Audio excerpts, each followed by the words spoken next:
Hello, my friends, Evolutionary Energy Arts family, Patreons. Thank you guys so much for joining me once again. So, this statement, as above, so below, as within, so without, it's perhaps one of the keys to our existence and realizing all the mysteries of the cosmos that lie within and without our very selves. It's truly it's truly a fractal universe when you get down to it, a fractal existence. So we see here that which is above is like to that which is below. That is which is below is like to that which is above. The macrocosm, the very large, the totality, and the microcosm, the very small, the individual units which comprise the whole, are reflections of each other. The universe is holographic. It is self-similar across all scales. That really says a lot. And when you study Hermeticism, which is the teachings of Hermes, which if you caught the last video we just did, we were talking about the fact that Hermes is definitely Mercury. Most believe it's also the same entity as Thoth, or perhaps the same group of beings. Again, that's an interesting concept in and of itself. Perhaps also the same as Quetzalcoatl, the feathered serpent, over in Mesoamerica as well. And so it's also the same knowledge has really been, it's been there. And in the Western traditions, it's been hidden because of political reasons, as well as just trying to keep it out of the hands of the masses. In the Eastern traditions, it's been right there for all to see. And we know from Einstein, energy cannot be created or destroyed. It can only be changed from one form to another. And ultimately, everything is energy, and ultimately, everything is consciousness. And that's a huge thing to realize. Everything is consciousness. And everything is really alive in a sense. So, even that desk that you're leaning on or the chair that you're sitting on, it's still basically alive in a sense. And the molecules of them are intermingling with your own. And right now, as we speak, your energy fields are mingling with that which is in the room all around you. When we look at the human body, you are actually 37 trillion individual cells. And this is a mind-blowing number. 37 trillion cells. Each one of these cells has consciousness and is alive. Excuse me. When we look at flora in humans, in other words, bacteria and other things as well, they actually vastly outnumber the number of cells in the body. So think about that. You are just ginormous universe in and of yourself. And this again reflects the as above, so below. We see it reflected. If we look at a brain cell on the left, compare it to the universe, we see what looks to be a neural network amongst the stars. And all the things that are living inside you, every single cell floating around in your blood, for instance. Might it look not dissimilar from looking up at the night sky? As we see, this pattern is so, really it's just so evident and abundant. Think about it. Just think about it. Are you looking out of the lens of a God's eye right there? And so our whole concept of God and gods has been kind of distorted. But it's very clear that this is the pattern of the universe, the multiverse, the pattern of the holographic reality we find ourselves in. So maybe if we're lucky, we live 70, 80, 90 years. And when you look at the time and lifespan of individual cells, they really vary. A neutrophil, 7 hours, that's its lifespan. And as we see here, if you go on to a monocyte, that's 3 days. So a much better lifespan, or much longer. And then, some last even longer still. But yet, their lifespans are tiny compared to our lifespans. So what's 7 hours compared to 70 years?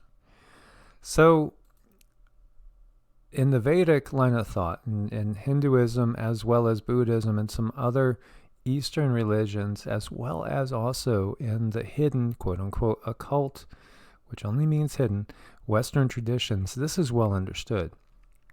So here you see basically the trinity of Hinduism.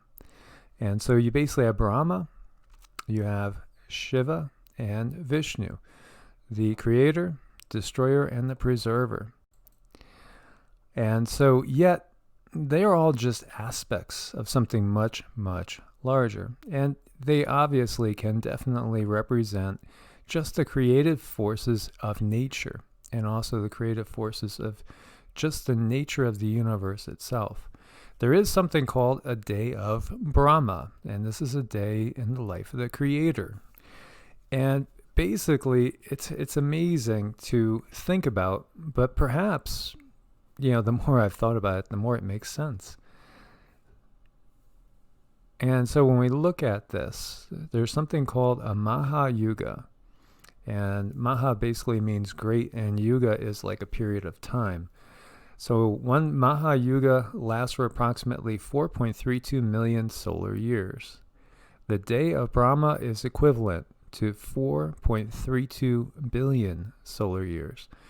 So if you and I are a simple cell, a single cell, living in the body of Brahma, which if Brahma relates to the created universe, that gives you an idea of the age of a being that we are living inside of the physical body, perhaps. That is one way to look at it. Think about it. If you and I are a cell, a single cell, in relation to this manifest universe, would it not make sense that perhaps a single day in the life of the universe is equal to 4.32 billion solar years? And this is something that they knew, thousands of years ago.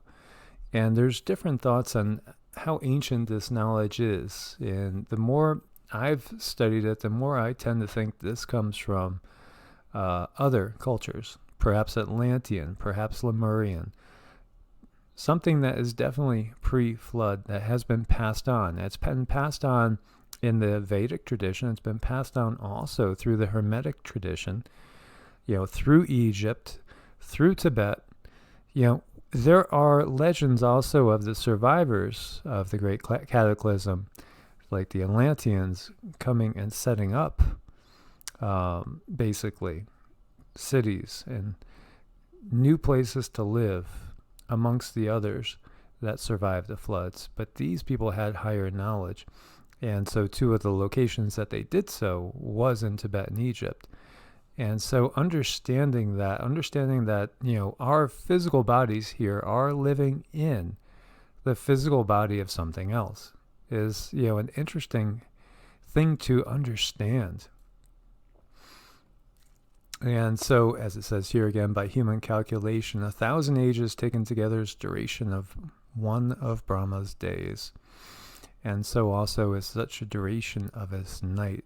And it gets into more about calculating that through the text that we have gotten.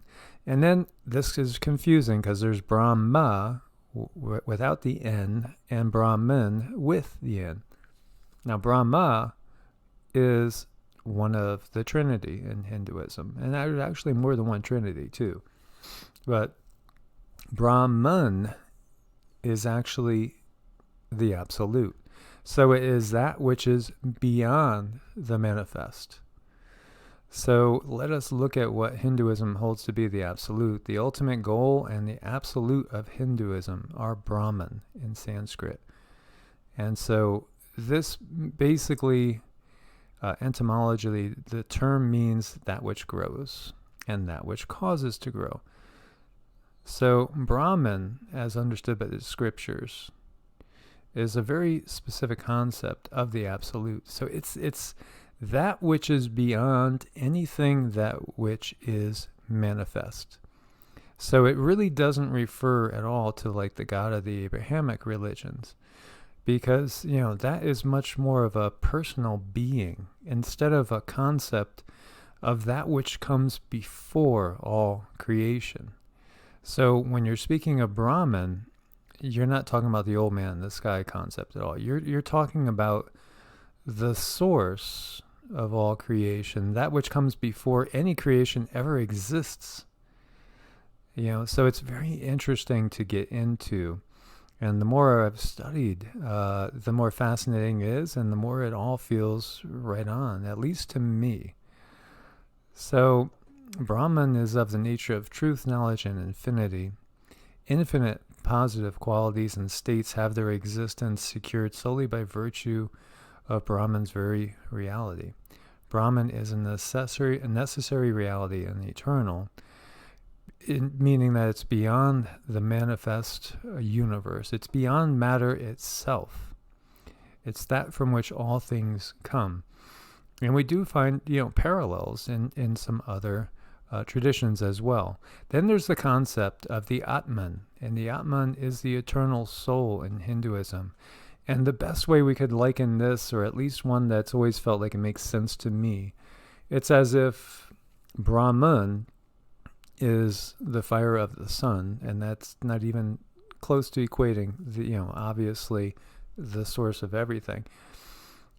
But if you took one single spark, one single flame from that is the Atman. And it is eternal. It's that part of us. It's that part which lives in every single living thing, even the animals, even plants.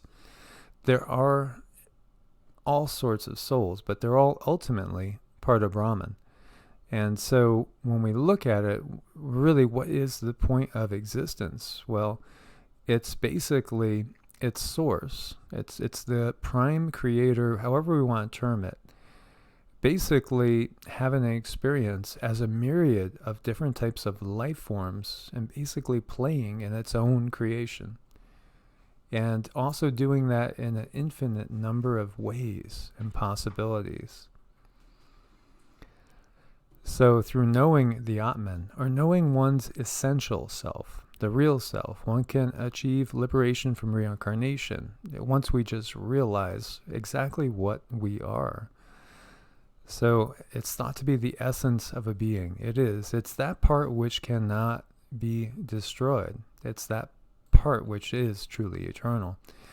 And then there's an interesting correlation between Brahman and Ishvara, and also in between Shiva and Shakti in some schools as well. There's so many different forms of Hinduism. There's countless types of Hinduism, and it's very, very open and non-judgmental. Basically, it's a good analogy for those that are familiar with Gnostic thought is Sophia and the demiurge as well. And we get into the Kabbalah there as well. But Ishvara is like the goddess energy. And so the goddess, the divine mother, is that which gives birth to the physical realms. So we could think of her being impregnated by that which is the absolute, and then giving birth to us and every other thing that is here on the material realms. And of course, there's so many different aspects of her, and that is what the devas are. As really, that is what we are. Each one of us is just another expression, another slightly different variance of the ultimate, and of the ultimate's manifestation through Ishvara or through Sophia, if we're looking at the Gnostic point of view, or Shakti, if we're looking from a Shaivite point of view. So that's that divine mother energy which gives birth to it. So when we look at the yin and the yang, you have the masculine and the feminine, you have the positive and the negative, day and night, every single type of opposite. For the opposites define each other and actually are contained within each other. Yet when we're talking about Brahman, we're looking at that which is beyond this, and yet still containing all of this. So it's that which is even beyond what we see in the manifest Tao. Like we have said, the Tao that can be spoken is not the eternal Tao. The name that can be named is not the eternal name. anything that can be named is not source. It's not prime creator. It's not the ultimate. It's another being, another manifest being, which does have source in it, but it's just another manifest being, just like you or I or Zeke or any beings that are out there at all. Before they reach it, words turn back together with the mind. One who knows that bliss of Brahman, he is never afraid. So it goes together. It really, really does. And once we understand truly at that inside point, when you know it and you feel that immortality, because ultimately the body is a vehicle. It's nothing but a vehicle. It's clothes that we are putting on for this 3D experience. And here you see Shiva and Shakti united as one. And again, we could look at this, and this is another way of looking at the symbol of the Tao and the masculine and feminine, the intertwined energies of both. And then from the Kabbalah, we have Ein, Ein Sof, and Ein Sof Aur. And so we see again that reflection, no thing, right? Concealed, the oneness, the transcendence, and then you have the immanence, something revealed. And so it's again a reflection.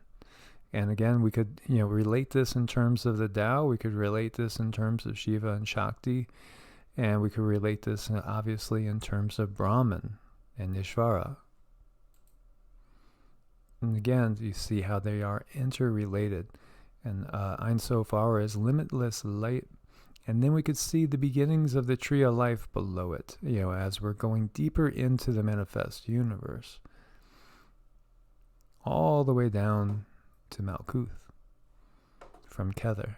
So it's part of how things manifest. The embodied soul is eternal in existence, indestructible and infinite. Only the material body is factually perishable. And even at that, it's just recycled and gets reused by other limitless souls. So we are not human beings having a spiritual experience. We are spiritual beings having a human experience. And that is the true nature of things. And then some beings, unfortunately, will try to control other beings. But ultimately, we are all a part of Source. And so the divinity lies within us. We can express our love and our gratitude for being able to have this experience. And we should see the divine in each other. And that is what Namaste is. Namaste means the divine in me recognizes the divine in you. Even though maybe at times my ego might not relate to your ego. The divine inside each of us, that's what needs to be cultivated. And that's what we are here now to try to manifest on this earth and on this planet. And once we recognize that and truly see that, then we can actually start to manifest the heaven on earth that has been promised. So my friends, as always, like, share, subscribe. Thank you guys so much for your support on Patreon. Welcome everybody to come and join us. For as little as $1 a month, you'll get some unique videos over there, as well as join the family over there and support the channel. Keep it going through these times. So I look forward to your comments, my friends. God bless and namaste.